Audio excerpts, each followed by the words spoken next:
Hello and welcome to Mangatory 96, and today we have the review of One Piece manga chapter 1039 titled The Main Attraction. Well, this chapter could also be called How Oda Made a Lot of People Salty. As after chapter 1030, this is the most controversial chapter. While we can all agree that the fake out deaths were bad and unnecessary, where this chapter will definitely split opinions to those who are fine with what happened and think that Oda did a good job, which I'm part of that mindset. And then you have those who really won't like what they read in this chapter. Now let's save all that for later and start at the beginning of this week's chapter. One Piece had both the cover of Shonen Jump and the lead cover page, which is quite unfortunate as we didn't get the continuation of the German cover story, which really got good with the last chapter. But if nothing else, the Shonen Jump cover with Luffy vs Kaido was nice. Going into the chapter, we start with Momo, who is managing to pull Onigashima further and further from the flower capital. Things do look to be going a bit too smoothly on Momo's front, so I'm wondering what will happen. As it stands now, the citizens of the capital won't be in any danger in a couple of chapters if Momo manages to keep up this pace. While this is going on, Momo hears a voice calling for him in his head. The voice that Momo is hearing is probably Zunisha, who could play a part in landing Onigashima to the ground. Then we move to the Kid and Law vs Big Mom fight for the remainder of the chapter. We see the aftermath of Kid's attack, where the Kid and Heart Pirates are celebrating their captain's counterattack against Sayonko, as that's the only thing that they are capable of doing in this situation, with the Beast Pirates watching in disbelief on what is going on in front of their eyes. We get a bit of a comedic banter with Kid and Law, where Law is dissatisfied that he is essentially Kid's wingman in this fight, showing once again that he is the biggest tsundere in the whole story. While their banter is going on, we see that while she isn't defeated, the last two attacks did leave Big Mom with several broken bones and a broken right arm.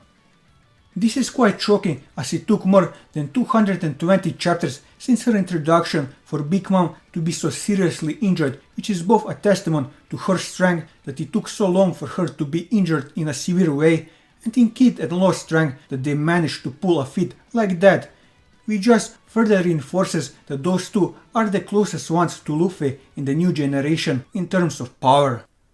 Where those injuries don't stop Big Mom in the least, as she demonstrates that her Del Fruit has the power to heal her to a certain extent if she uses her own soul. This just adds to the fact on how broken this Del Fruit is, with the only hope of nerfing this fruit being that she can take the lifespan of others and add to her own, and when she uses her powers to heal or power herself up, she specifically needs to use her own lifespan to activate it. Either way, after healing herself somewhat, Big Mom combines her three homies and makes quick work out of Kid's metal bull. Kid tries to counter this by using his awakening to assign Big Mom and a giant piece of a tower, south and north poles respectively, to make Big Mom immovable and use what is remaining of his bull to crash it once again into Big Mom, where Big Mom wouldn't be a Yonko ruling the new world for decades if something like that could easily stop her. As she once again showcases her sheer physical strength to move the giant piece of a tower that she is stuck to in order to shield herself from the raging bull. After that, she once again uses all her three homies, with Hera being the focal point of this attack named Misery, in order to literally fry Kid, where Kid manages to dodge that attack. While Big Mom is preoccupied with Kid, Law uses his tag to crash yet another giant piece of a tower into her, with him using this opportunity to use his awakening once again and for the last time, as this is probably the strongest attack that he has in his arsenal.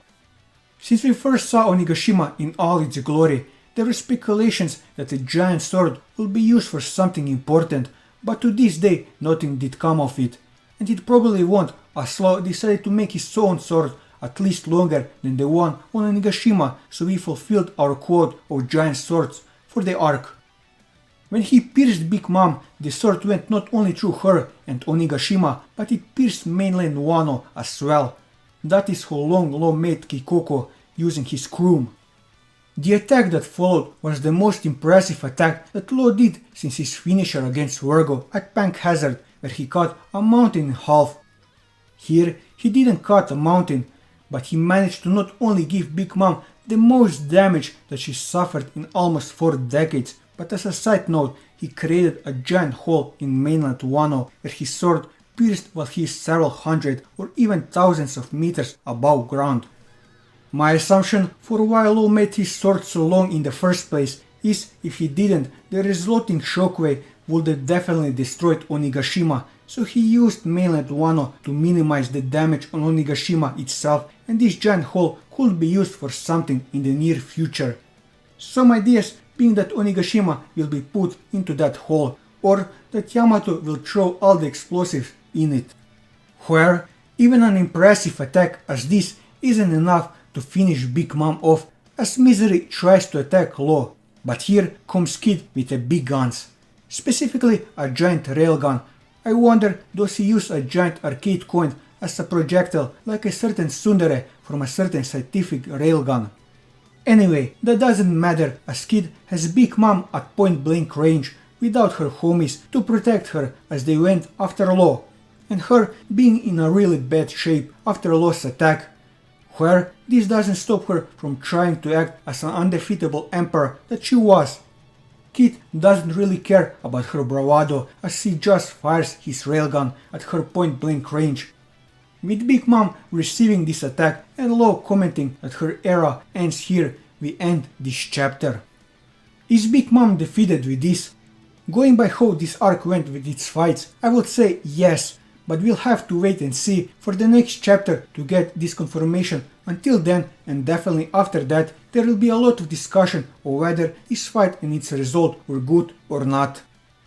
As I said in the beginning, for me personally, it was good, where for a good chunk of the fandom, especially the power scalers, this will definitely leave a bad taste in their mouth. But let's not focus on them, as there really isn't any point in arguing with people who will put both Zoro and Sanji above Kid and Law in strength. So let's look on other reasons as to why people would potentially not like this fight. There are 3 main reasons that I have seen since last chapter as to why people have issues with this fight. The first one is the length or how much is shown on panel. This is more of a general complaint about the fights in this arc, where people feel that they were too short, which is a valid argument, where, in my opinion, the way Oda decided to handle those fights is the right way, because at the end of the day, a fight may look cool, but the progression of the story is literally zero. Roof Piece is the best example of this, where we got 3 straight chapters of nothing but fighting, which lasted a month in real time, and in that month where we got those chapters, the story was literally at a standstill. So it's no wonder why we so rarely get a chapter full of fighting without cutting to somewhere else. If Oda didn't handle things the way he does, then he will draw this manga until he's 80. In my opinion, Oda's decision on skipping much of the fights is good, as the fights are the least important and good aspects of the series, so if anything they are the most disposable in order for the important things not to be rushed. I would rather have a 20 to 30 chapter flashback about the Void Century where we learn everything from how it started, what happened, what is the Will of D, the ancient weapons and so much more, than for Oda to rush it in 10 chapters so that we can get a 10 chapter fight between Luffy and Blackbeard.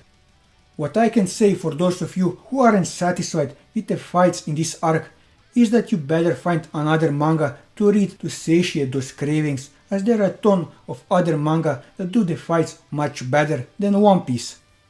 The second reason why people don't like this fight is because they don't like Kid for not meeting their expectation in this arc, or what baffles me even more is complaints on how he uses his magnetic powers and that Oda isn't creative with the magnetic powers. They want him to be just a Magneto copy. To that I can only say, if you want to see magnetic powers similar to Magneto, why don't you go and read X-Men?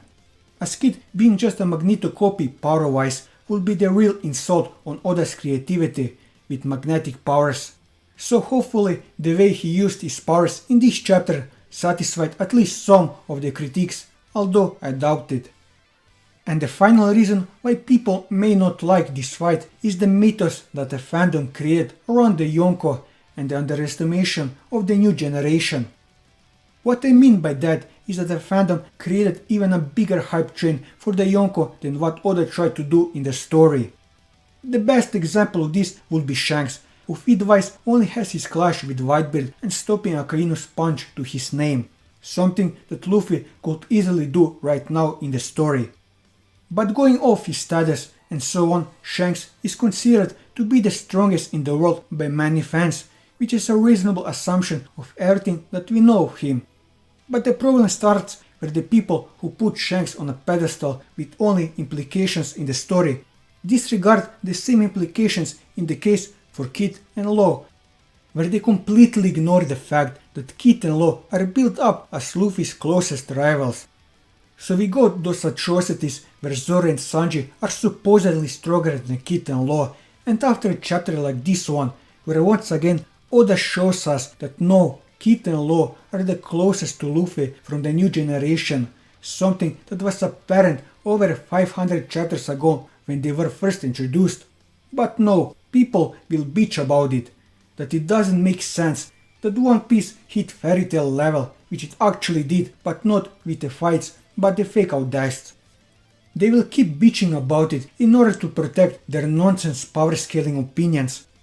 I could go on and on about Big Mom and Kaido, who in reality didn't do jack shit for decades, as the only thing they did was sit on their asses and eat cake or drink sake. But I rambled enough about this, so let's end it here. All in all, this was a good chapter if you're fine with what transpired. But if you are not, then it's definitely one of the worst chapters, especially if you're a power scaler who put Zoro and Sanji above Kid and Law. And that will be all for this video. If you like this video, leave a like, leave your thoughts in the comments below, or subscribe to the channel for more One Piece content as well as other manga content. And until next time, take care.